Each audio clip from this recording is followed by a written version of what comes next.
ABC News national security and defense analyst Mick Mulroy for more on this. Mick, the Russian Defense Ministry now says that the Moskva's crew was evacuated safely and that the flagship will be towed to port.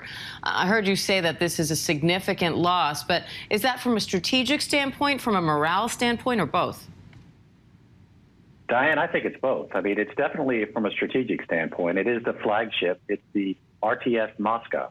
That means Moscow. It was named after their capital city. So from an eco perspective, this is a significant blow.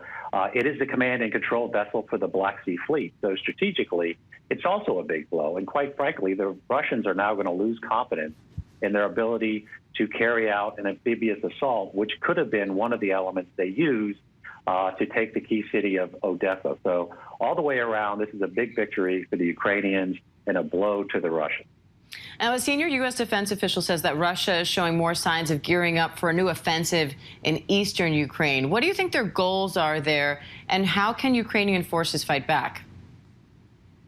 So it looks like the Russians want to take some territory before May 9th, which is their victory day. So they would like to have something to show for that in territorial gain.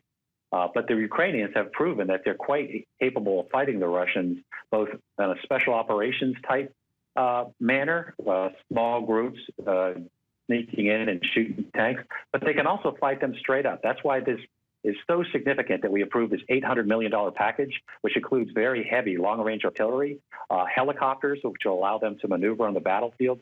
The eastern battlefield is going to be much more of a force-on-force situation in conventional warfare. So the Ukrainians are getting ready. The Russians obviously feel like they have to gain some territory to show some benefit for this entire operation, but the Ukrainians are likely to fight them tooth and nail for every piece of terrain that they try to gather.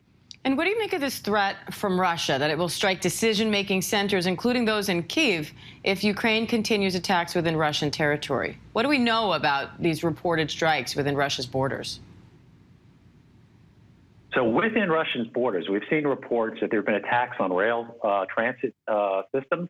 That's significant. Obviously, Russia's trying to move a lot of forces and material down to the eastern part to be able to launch this offensive in the Donbass. The fact that Russia continues to say that they're going to attack key logistical nodes of the Ukrainians is significant, because a lot of those nodes run through NATO countries such as Poland. If they were to do that, it would, of course, trigger Article 5 under NATO's treaty, and it would essentially drag NATO into a war. So both the actions of likely the Special Operations Forces of Ukraine in Russia is significant, and the threats made by President Putin toward these key nodes is also significant and something to watch. As Secretary of State Antony Blinken has authorized $800 million in new military aid to Ukraine, including long-range artillery, armored vehicles, sea drones, and helicopters. How much of a difference could that make in this stage in the fighting?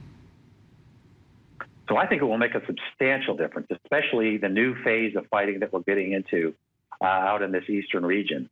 Long-range artillery, heavy artillery that can really dig into fortified Russian positions is very important. Also, the Ukrainians are very concerned that the Russians are trying to envelop them and cut them off.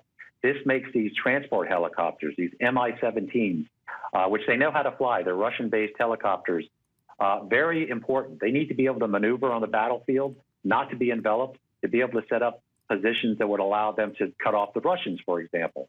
So this is a very needed injection of military equipment and ammunition into the fight, and I think the Ukrainians are going to use them to great benefit.